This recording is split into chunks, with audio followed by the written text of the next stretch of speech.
Welcome to the third in the series of Pitches Be Crazy. Today I have Mack Kolarich from the Angel Summit, who he's coming over. The Angel Summit's taking place on June 8th and 9th this year. So I'm going to be talking to Mack just all about the summit and what's happening, who's going to be there. So Mack, thank you for coming. Thanks for having me. Yeah. So for the listeners, what is an angel? Like what does an angel do with regard to like funding? So if you could just tell us a little bit about that. Sure. So an angel is the earliest investor into a startup. They're called angels because they're taking often the biggest risk. And so the concept is almost like, who would be so bold as to do such a risky investment? And I believe the term actually came from theater in New York City way back in the day. And the people were literally angels just getting these theater productions off the ground. There was no other way to finance it. The hope for a return was very, very fleeting. And over time, that term kind of translated to the world of startups. So angels these days, as an entrepreneur, you may raise money from your own pocket. That generally is like the first few thousand, and sometimes it's more if you have access to more. And then friends and family will kind of bleed into where angels work. So if you have access to wealthy friends or family, that's helpful. But the reality is a lot of people don't. And so the next step of funding oftentimes is angel investors. And so why would an angel investor get involved? I mean, what's the benefit? So like what do they reap out of that startup? Sure. So, nobody wants to lose money, and everyone's hoping for a return, but the reality is there's a lot of other ways to make money. And so if you're an angel investor, you're usually doing it for an additional motivation besides just a return. So that ranges significantly, and it's unique to each individual. But some of the common ones we'll hear are, I believe in my local economy, I want to support it, I want to invest in businesses that are going to make it better. Other people do it because they love entrepreneurs. Maybe they were entrepreneurs themselves, so they see it as a way to pay it forward. And still other people are really driven by specific industries or impact. So mission-driven types of investments. And so they'll seek out entrepreneurs or companies that are trying to solve those issues, and that's what'll get them involved. And so, on top of that, it's any returns that you might make are just hopefully icing on the cake of what it really is, kind of an emotional, like an emotionally driven kind of choice. Okay, so like I've got like 15,000. Like so tell me, like what are the ranges? Like what are we talking about? Like is it like 1,000? Is it like 10? Is it 100,000? Like what is an angel like what do they have to give to a startup? Like are you saying that they have their expertise? I get that, but right. What are they bringing? Right. To the table? Well, so the first thing is that ranges by market, right? So if you're in Silicon Valley, and if you only have 15,000, you are not an angel. It's just the reality. But if you're in Lagos in Nigeria, absolutely. I mean, so that's the kind of the first metric of, okay, where do I fit into the equation? After that, though, I mean, if we look at Western economies for the most part, angels, probably the smallest checks I'll see them write to a single startup are usually 10 grand. Less than that brings complications for the entrepreneurs, by and large. So it's most 10 grand in like in Ireland, or is it like so in 10 UK? grand and 10 grand in Ireland, UK, US as well. Some investors and some entrepreneurs will accept it. In the US, a lot of times, in at least the more vibrant startup ecosystems, you'll usually see the minimum check being 25K. And from an entrepreneur standpoint, their motivation is they don't want to have to wrangle dozens, let alone hundreds of investors who are on their cap table, and they're asking questions and they're calling them and stuff. It starts to drag down the business. So if you can take more money from fewer people, that's the ideal. Okay. And so, like, has there been any like amazing success stories? Like, I suppose there are probably stories from maybe 10 years ago, and now they're not angels anymore. Is there any kind of success, that you can benchmark against? Like to entice people to get involved in angel from being investing? an angel? Yeah. I mean, there's tons. I mean, they're happening every day, right? They're happening every day all over the world. I mean, the ones you hear about are usually the ones in the Valley. But you hear, same time, you've got Spotify, right, out of Stockholm. You've got SoundCloud from Berlin. And do they all start with like angel investment? Pretty much. I don't know the individual histories of all of them, but by and large, most startups will receive some kind of angel investment unless they manage to bootstrap from the beginning. The exception to the rule is actually VC. There's a lot of companies that take money from angel investors and then they never need any more money. So they'll reach profitability and they'll choose from that point to grow without taking on venture. Like so a VC will take on angel investment. Is that what you're saying? No. So from like an entrepreneur standpoint, so I can go money and I am now turning a profit. I might choose to raise no more money that's outside, and I'm just going to bootstrap the business from revenue that comes in. Okay. And a lot of companies end up doing that. A couple reasons. It's hard to get VC. A lot of companies don't have the growth trajectory that VC wants. And then once you take it in, you're almost set to trying to become a $1 billion company. At least for a lot of VCs. Now, angels in turn, especially in the seed rounds, you don't need to have a company worth $1 billion to make money as an angel. If a company sells for 10 million, you've made money, right? So there's a lot of companies that, as an individual, you can invest in that a venture capitalist would never even consider. And so, would you be promoting that? For instance, at the moment, like we're seeing a little bit of a recovery. We're seeing a lot of recovery in Dublin. We're not seeing it so much in the peripheries of Ireland. Would you be saying, like, hey, come along to? Actually, first of all, like, where is the summit taking place? It's here in Dublin. Yep, at Google's Foundry. At Google's Foundry. Okay.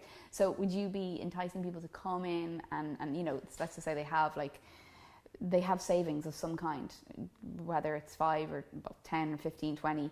Would you be enticing them to come to the conference and listen? Is that absolutely, the audience? Absolutely. I mean, we think anyone can be a startup investor.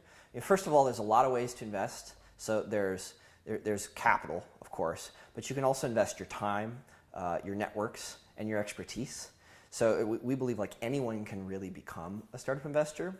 But above and beyond that, angel investing specifically and direct checks into startup has that kind of price point range of 10 or 25,000 up to maybe the biggest checks you'll hear of from angels are like 250,000. And those people have a lot of money.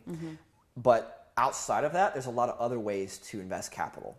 So if you're down to 5 or 10,000 or 15,000, you feel is your risk capital. People should be mindful of their overall investment portfolio. It's probably not the best choice to put 100% of your wealth into startups. It's a very risky endeavor. But even if you have only that much, equity crowdfunding is a very viable option. And there's platforms all over the world doing it. There's a variety of ones in Europe. So though in those scenarios or those platforms, you can invest a lot less, like $1,000 in a single company. And they build mechanisms to pool your money with lots of other people so that the entrepreneurs don't see 1,000 investors, on their cap table. They'll just see one, right, one entity. But that's what the crowdfunding platform does. So you have that. On top of that, you have things like accredited platforms. So AngelList is a good example, where they're building these tools or vehicles. AngelList calls them syndicates.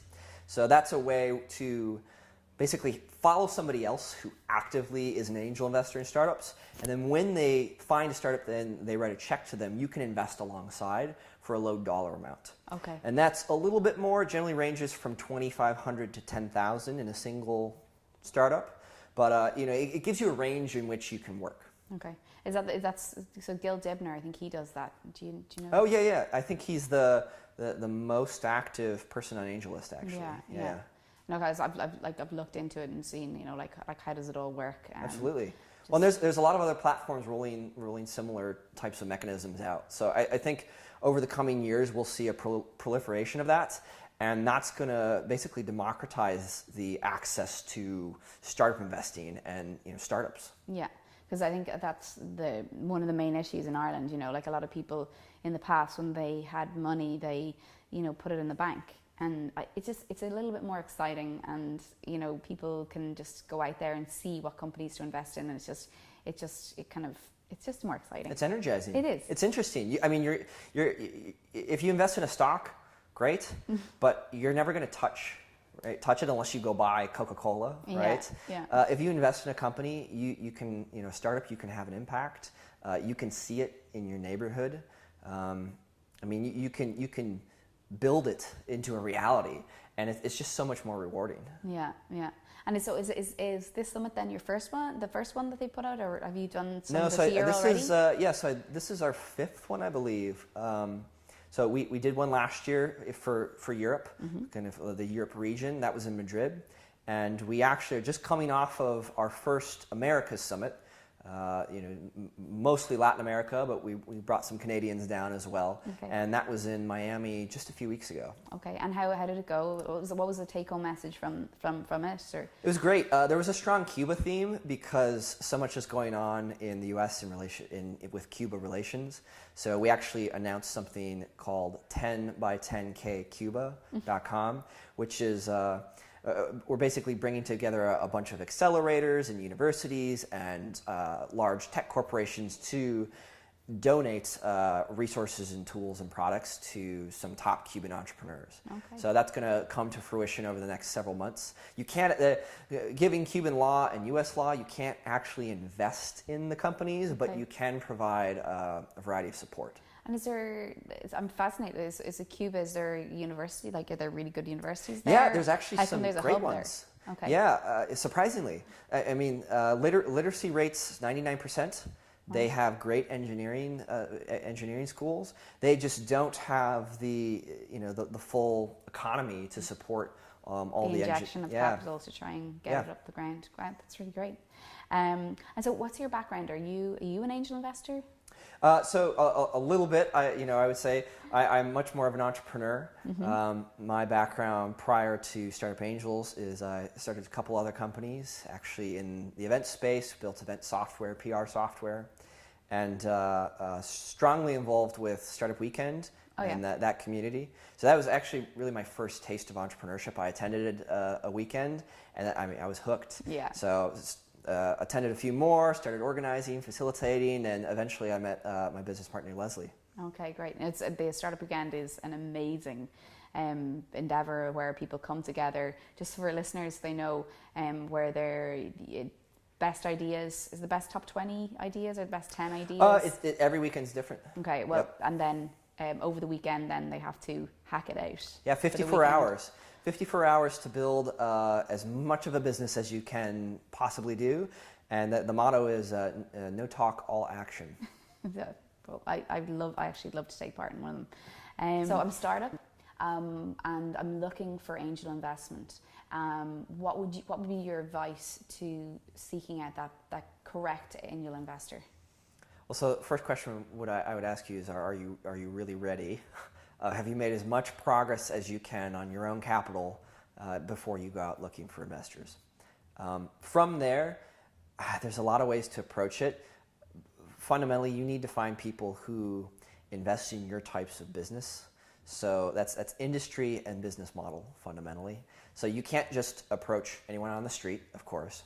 And you shouldn't approach just any old investor. So you go online and be like, oh, this person invested in this e-commerce company, but you build enterprise software. Okay, it's very likely that that person is just not going to be interested in what you have to do.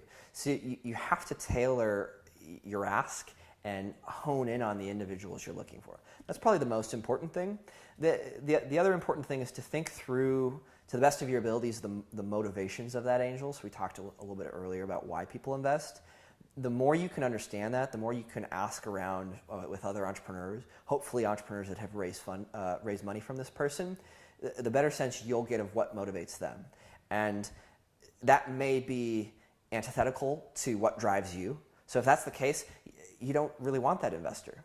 But if it aligns with you or is something that you think that investor might be inspired by something that characterizes you or your company, that's a good way to start reaching out.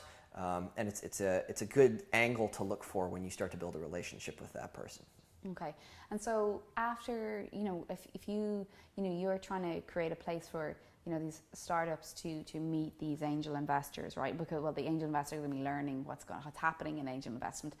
But what would be your best advice? Like, where's the good meeting ground? Like, are you promoting, what sites are you promoting?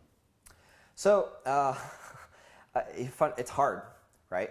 It's super hard, and I don't know that there's one good meeting place.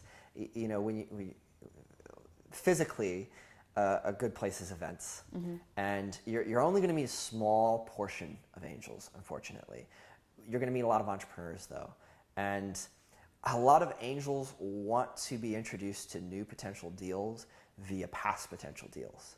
Right. So that's the kind of the historical process. It's tough. But it's the reality. So the more you can build your network, the more you can get out there. You don't want to waste time. You need to fundamentally be building product, building something for your customers, trying to make money.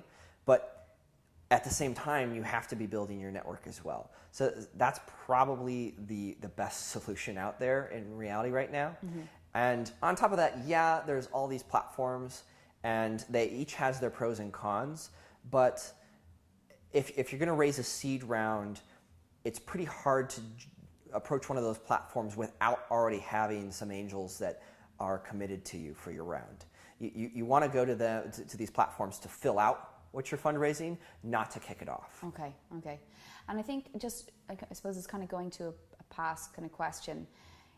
Ireland, just from a last podcast that we did, we spoke about, how to get 100K from the government within grants. And, that's, is Ireland unique in giving these grants out? Do you see that is that the same way in the US and in Europe? Can I just interrupt you? Yeah. Just want to swap a card out on that camera. Sure, yeah.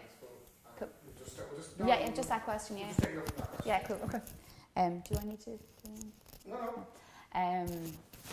Just because actually, just to give you a little background, because it's kind of an obscure question. So, last week we did this thing on how to get all these grants from the government, and I know that Singapore is really good at giving out these quite similar grants to Enterprise Ireland. And have you met with Enterprise Ireland? Oh yeah. Yeah. So, because I think it's quite fitting that we're interviewing you this week compared to last week, because last week we did here's the government grants and the funding that you can get.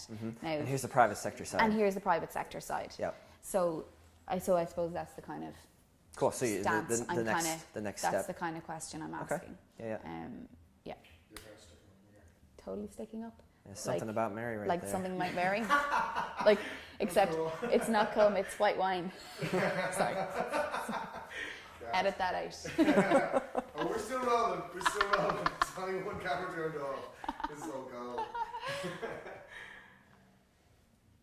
Good? Yeah.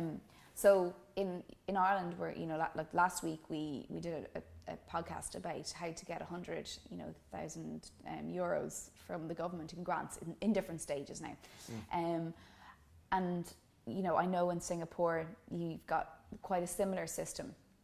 So it's quite fitting that we're interviewing you now. So just to give perspective, to the listeners, last week was about getting, public funds and grants and funding, and this week is in the private sector. What would be your advice? Which is better? What do you think is better? I mean, money's money fundamentally, right? Yeah, there are other governments that have similar programs, and some are better than others. I think Ireland's is one of, if not the best, that at least I've encountered. But as an entrepreneur, your job is to not waste time raising money as much as you can. So if the government's offering that support, great, take it. If the angel network isn't there, at least the government is stepping in. Some people will argue that too much government support can kind of stifle the growth of like a private sector, like a vibrant private sector funding network. And in some ways that's true, and in some ways not. There are exogenous factors to that. So, tax law, is a factor, and EI was started for a reason. It's solving a problem that was there that at the time the private market wasn't.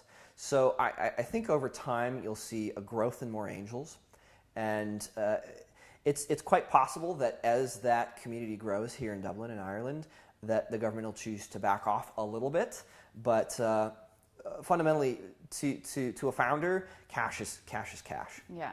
Well, hopefully, we'll have both. Hopefully, we'll have a public and a private, private way of getting funding, which I'd love to see. So you've heard it here first. If you've got a spare 10, 15, and not all of us do, but down the back of the couch. Or if you think you might at some point down the road. Yeah. You should attend the summit. I think it will be really interesting. There's a great crowd coming, people from Europe, from the US, and yeah, I think everyone should just learn about angel investing as well.